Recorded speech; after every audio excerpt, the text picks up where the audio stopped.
Sağ olun, bizim görüşlərimiz ənənəvi xarakter daşıyır. Hər ilin əvvəlində görüşərək Azərbaycan ictimaiyyətinə sizin vasitənizlə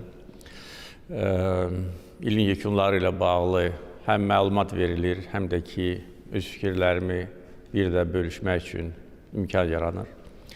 Və qeyd etdiyiniz kimi, keçən il doğrudan da tarixi il sayıla bilər. Çünki məhz keçən il, 2025-ci ildə Azərbaycan-Ermənistan müharibəsinə siyasi nöqteyi nəzərdən son qoyuldu. Və artıq biz bir neçə aydır ki, sülh şəraitində yaşayırıq.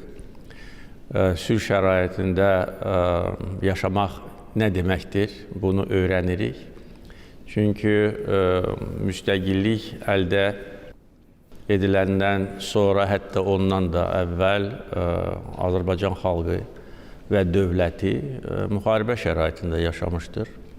Müharibənin müxtəlif mərhələləri olub, siz də bunu yaxşı xatırlayırsınız.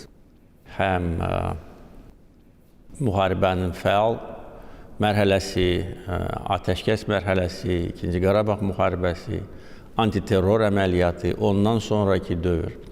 Və bütün bu hadisələrə keçən ilin avqustunda son qoyuldu. Yəni, Azərbaycan döyüş meydanında əldə etdiyi parlaq qələbəni siyasi müstəvidə və qeyd etdiyim kimi dünyanın bir nömrəli ofisində siyasi möhür vurdu və bu təbii ki, müstəqillik tariximizdə yadda qalan hadisələrdən biri olacaq, bəlkə də birincilər sırasında olacaq. Və bu nöqteyi nəzərdən keçən ili ölkəmiz üçün, xalqımız üçün çox uğurlu və tarixi il saymaq olar. Və əminəm ki, bundan sonra Azərbaycan xalqı sülh şəraitində yaşayacaq. Və biz artıq cəmi 5 ay bu şəraitdə yaşamağımıza baxmayaraq bunun bəhrəsini görürük. Həm siyasi, həm iqtisadi müstəvidə. Cəmiyyətdə mövcud olan xoş əhval-ruhiyyə, sabitliyə və təhlükəsizliyə olan inamın artması, bütün bu amillər əlbəttə ki, bizə imkan verir ki, biz uğurla irəliyə addımlayaq və ölkə qarşısında duran bütün vəzifələri bundan sonra da həll edək. Azərbaycan-Amerika münasibətlərinin kontekstində də 2025-ci il tarixi il sayıla bilər. Çünki sir deyil ki, Azərbaycan dövlət müstəqilliyini qazandıqdan sonra Amerika-Azərbaycan əlaqələrinin üzərində bir qara bulut kimi mənfur 907-ci düzəliş, necə deyərlər, fırlanırdı. Və Azərbaycan gənc müstəqil ölkə olmasına baxmayaraq Amerika kimi dünya miqyasında bir nömrəli dövlətlə lazımi səviyyədə münasibətlər qura bilməmişdik.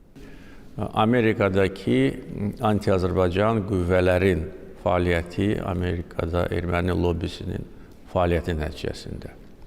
Azərbaycan tərəfindən belə cəhdlər dəfələrlə göstərilmişdir. Müəyyən mərhələlərdə münasibətlər müsbət istiqamətdə inkişaf edirdi. Ancaq o mövcud olan məhdudiyyətlər, xüsusilə Azərbaycan-Ermənistan müharibəsinin davam etməsi Amerikadakı söz sahiblərinə imkan vermirdi ki, Azərbaycanla geniş miqyaslı münasibətlər qursun.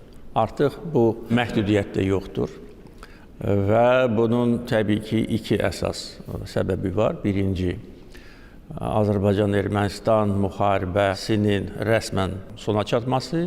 İkincisi, Amerikada Prezident Trump administrasiyasının hakimiyyətdə olması və bu administrasiya çox praqmatik, çox peşəkar və Amerikanın milli maraqları nədir, çox yaxşı bilən üzvlərdən ibarətdir, prezident başda olmaq şərti ilə.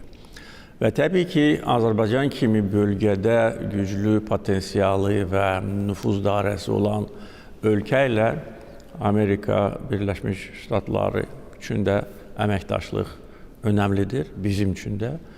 Ona görə bu nöqteyi nəzərdən keçən il də dönüş ili sayıla bilər. Ağ Evdə Prezident Trump mənim orada iştirakımla keçirilən mərasimdə 907-ci düzəlişə deməli son qoydu. Bunu aradan qaldırdı. Halbuki hələ ki Konqres bunu rəsmən aradan qaldırmalıdır. Amma prezident tərəfindən atılan bu addım xüsusilə mənim iştirakımla rəmzi məna daşıyır təbii ki. Bundan başqa Amerika ilə Azərbaycan arasındakı strateji işçi qrupun yaradılması sənədi imzalanmışdır və bu işçi qrupun əsas fəaliyyəti strateji tərəfdaşlıq xartiyasını hazırlamaqdır və artıq bu istiqamətdə də fəal iş başlanmışdır. Və təbii ki, uzun illər arzuladığımız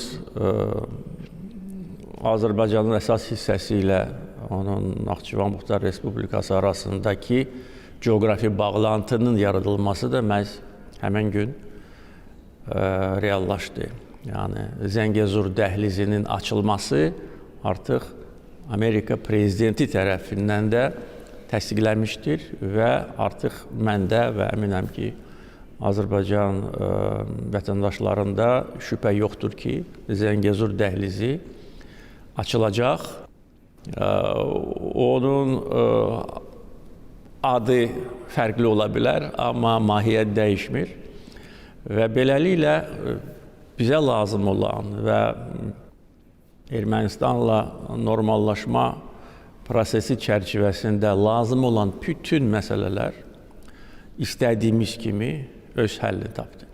Və əlbəttə ki, Ermənistanla Azərbaycan arasında paraflanmış sülh sazişinin əhəmiyyəti təbii ki, göz önündədir və imzaladığımız birgə bəyannamə və Prezident Trump bu bəyannaməyə öz imzasını atdı.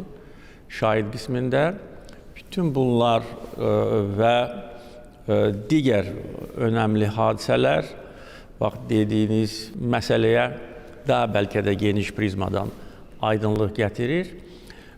Bu dediyim, sadaladığım məsələlər işlərin xronologiyasıdır. Bu ictimaiyyətə açıq olan tərəfdir. Amma eyni zamanda bugün çox fəal diplomatik hərəkət var.